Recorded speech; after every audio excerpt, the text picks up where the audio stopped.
For 139 days after starting my business, I made exactly zero. In fact, it took me 9 months to make just my first 10K, not a month, like 10K total. And that's just on this business. Before that, I had spent 3 years just grinding on other business models like Amazon, FBA, YouTube, Instagram, anything that these YouTube influencers would throw at me on my homepage. And you probably figured this out by now, but it's not as easy as they say it is. You don't just quit your job, go all in, and boom, 10K month, 20K month, 30K month. You get a Lambo, you get a mansion, you get a nice watch. And that's just not how it is. Anyone who says it is just trying to sell you a fantasy or trying to sell you a $99 program. Since I recently hit my first year as an online entrepreneur, like I started making money a year ago, I thought now would be the time to just drop a bunch of lessons that no one wants to tell you. If I can make just one person avoid the mistakes I did, or at least prepare for what's coming, then it'll be worth it. So yeah, let's get into it. You see, the first thing I wish someone told me sooner is that it's honestly going to suck sometimes. It's not because you aren't cut out for it. It's not because you don't have the skills, and it's not because that online business just isn't made for you. It's in fact likely because you just don't know what playing the long game looks like. You don't know what to expect. My first side hustle wasn't even an online one. This was back in 2019.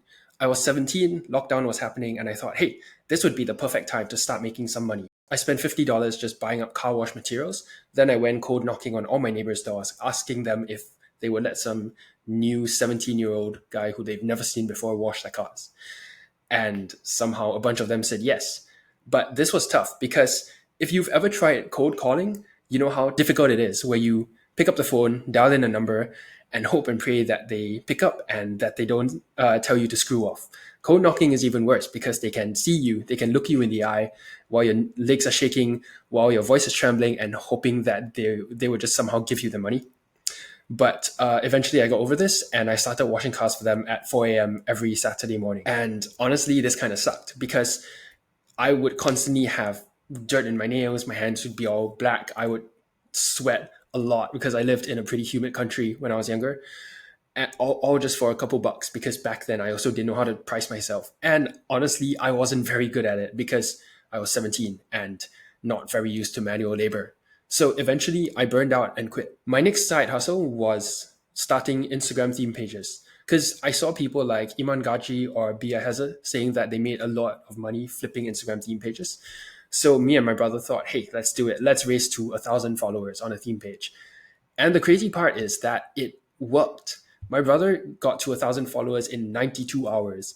And as crazy as it sounds, I beat him and got to 1,000 followers in just 87. In our minds, we were both like, okay, this is it. This is the online money dream. We can gain followers on an Instagram theme page and we're going to be rich. So we started growing our pages, 2,000, 3,000, 4,000.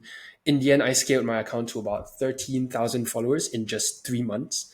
But when it came to monetization, sponsorships, nothing came through. No one wanted to buy from a faceless car page without any authority or trust and a bunch of bot followers. I mean, looking back, it's pretty obvious why. But back then, I thought that that was something I missed. I couldn't seem to figure out why I couldn't monetize this.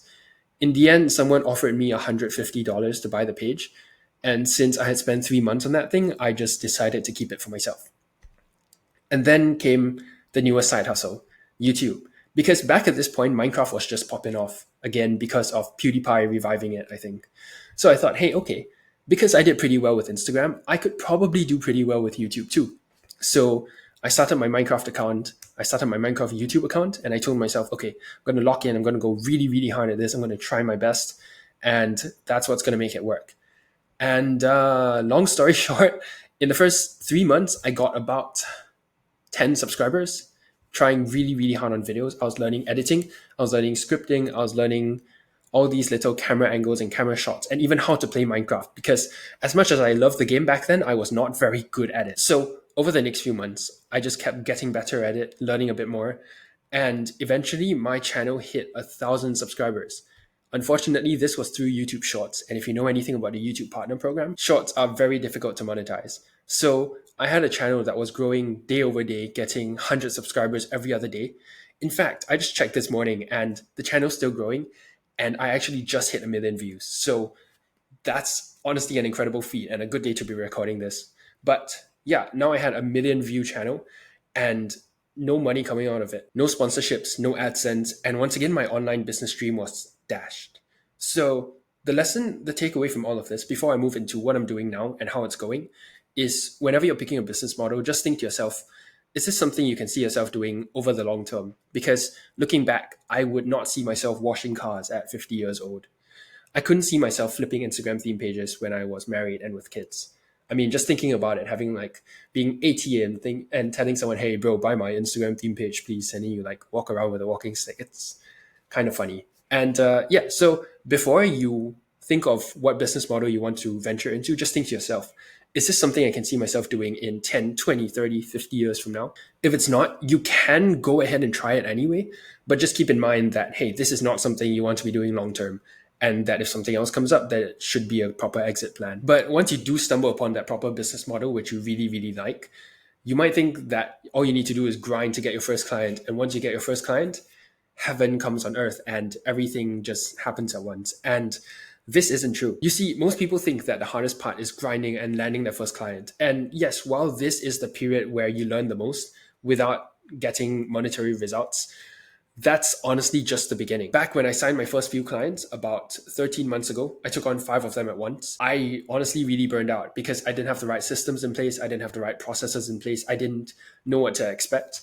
And it was just a constant emotional, physical, and mental struggle for the next couple weeks. In the end, these guys did do pretty well. They enjoyed working with me because I really put my all into it and they were great guys overall. But it just showed me that the moment you get your first client, then the real battle begins. Because if you think about it, that's how money is made. Money is made by solving problems. So it's natural that if you want to make more money, you got to solve more problems. Think of it like a video game. For example, World of Warcraft. When you start out, the level one mobs are very difficult to fight, and then they could kill your character at any second. But then once you train, once you get better, then the level one mobs become really easy. You could slash by accident and then they're dead. And then in that case, the level five mobs are now difficult for you.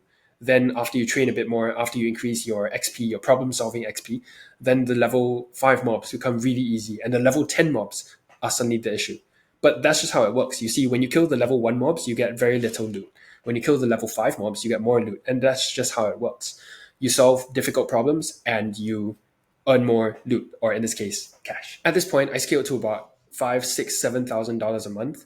And I realized that, hey, the sleepless nights are still continuing. You know, sometimes I would just need to stay up for hours on end just to help clients with something or record something or just work on new projects.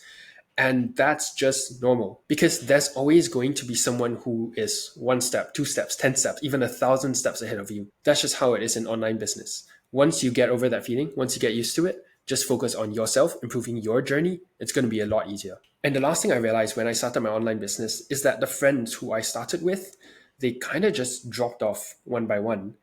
Those people who I would hang out with every week and just hang out at malls, go to the arcade together, and just play games with, they started to find me materialistic because I was staying at home and just working on my business every day, all day long. And while, don't get me wrong, I completely get the point of view and I have nothing against them. But the way I see it is that all famous athletes or anyone who ever became something like stellar in their life was always doing far more than the competition was. Like, for example, Kobe Bryant said he would come 1 or 2 hours early to train before his teammates did, and he would stay back 1 or 2 hours later. Michael Phelps, the famous swimmer, he always woke up at 4:30 a.m. You see, the way I see it is that if we want to be better than 99% or get better results than 99%, we have to put in more work than the other 99%. And that's just how it is. You can't expect to just grow your business and hit 10, 20, 30K a month by just grinding 1 or 2 hours a day. Sure, you can scale to this eventually, but at the start, you just have to grind. That's just how it is. An analogy I've told many of my clients and friends is that a rocket on its way to space uses up 90% of its fuel just leaving orbit. So you need to grind past that orbit stage. And then once you're in space, things will just float. So wrapping up the video, if you feel discouraged, if you feel that, hey, this is just one never ending cycle, that's not entirely true. There's also a huge upside to it that I haven't mentioned. For example, friends. Even though I lost a lot of friends, I also gained many.